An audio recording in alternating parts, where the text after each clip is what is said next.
श्री स्वामी समर्थ मंडळी, आई राजा उदे उदे, सदानंदाचा उदे उदे, दत्तगुरु परिवार या चॅनलमध्ये तुम्हा सर्वांचे खूप खूप स्वागत आहे. आज आहे माघ महिन्यातली पौर्णिमा. या दिवशी कुलदेवीची सेवा ही अत्यंत प्रभावी आणि सर्वश्रेष्ठ किंवा आपण असंही म्हणू शकतो की त्वरित फल देणारी असते. तर या दिवशी आपण कुलदेवीची ही सेवा न चुकता रोज करायला हवी, प्रत्येक पौर्णिमेला करायला हवी. कुलदेवी, कारण कुलदेवी ही आपली कुळाचार किंवा आपलं कुल पुढं नेण्याचं काम ही कुलदेवी किंवा कुलदेव करत असतात. तुम्हाला जर तुमची कुलदेवी कोण आहे, कोणती आहे हे जर माहीत नसेल तर आपल्याला तुम्ही कमेंट करून तुम्ही विचारू शकता. कुलदेवीची सेवा करणे हे कोणत्याही कुटुंबासाठी अत्यंत शुभ आणि संरक्षण देणारे मानले जाते. पौर्णिमा हा दिवस देवीच्या उपासनेसाठी सर्वश्रेष्ठ मुहूर्त असतो. या पौर्णिमेच्या दिवशी कुलदेवीची उपासना कशी करावी याची सविस्तर माहिती आपण आजच्या व्हिडिओमध्ये पाहणार आहोत. तर रोजच्या प्रमाणे सकाळी लवकर उठून स्नान करून स्वच्छ वस्त्रे परिधान करायचे आहेत. देव्हारा स्वच्छ करून घ्यायचा आहे. देवघरातील आपले इतर देवांसोबतच कुलदेवीचा टाक, मूर्ती किंवा फोटो असेल तर ती जागा आपल्याला स्वच्छ करायची आहे. तिथे एक कलश स्थापन करायचा आहे. एक तांब्याच्या कलशामध्ये पाणी भरून त्यात सुपारी, नाणे, अक्षता टाकाव्यात.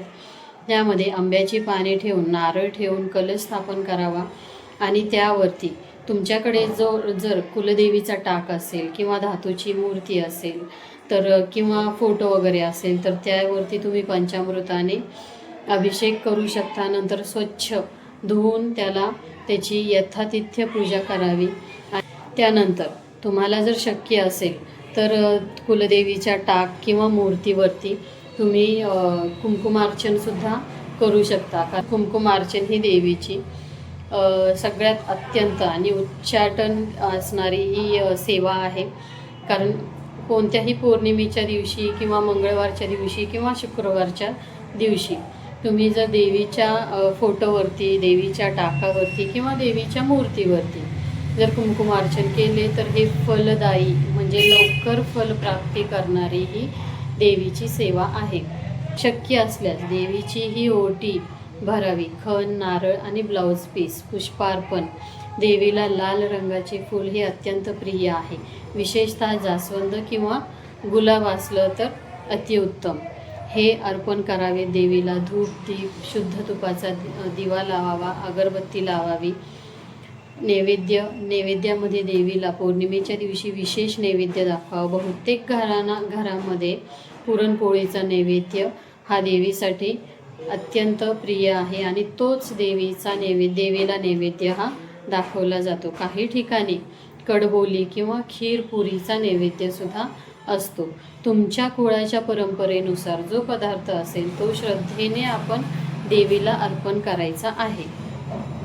तर पूजेच्या वेळी आपण काही मंत्रसुद्धा म्हणतो. तर तुम्हाला जर तुमची कुलदेवी माहीत नसेल किंवा कुलदेवी माहीत असून पण कुलदेवीचा मंत्र माहीत नसेल तर तुम्ही एक साधा आणि सोपा मंत्र कुलदेवीचा आहे तो म्हणायचा.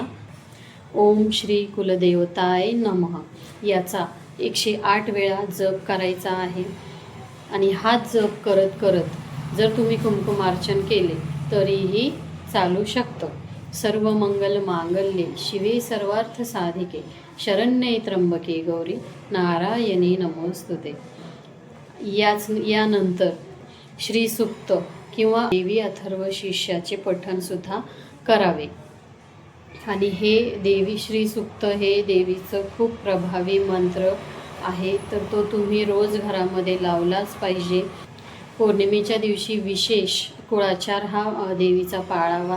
तुमच्या घरात पिढ्यानपिढ्या चालत आलेल्या पद्धतीला, उदाहरणार्थ बोडण भरणे किंवा गोंधळ घालणे याला प्राधान्य द्यावे. वर्षातून एकदा तरी आपल्या घरामध्ये देवीचा हा गोंधळ हा झालाच पाहिजे. कारण हा आपल्या कुळाचा एक कुलाचार जे आपण म्हणतो त्यापैकीच एक आहे.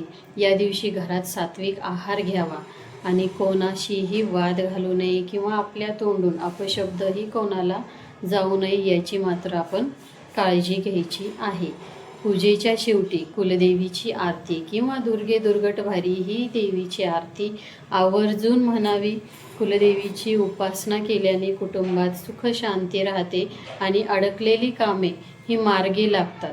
यासोबतच तुम्ही जर दररोज दुर्गा सप्तशतीचं जर पठण केलं तर तुम्हाला फलप्राप्ती ही लवकरात लवकर, जर तुम्ही संकल्प घेऊन 21 दिवसाचा 11 दिवसाची जर देवीची उपासना केली दुर्गा सप्तशती पाठाची, तर देवीची फलप्राप्ती ही झाल्याशिवाय राहत नाही.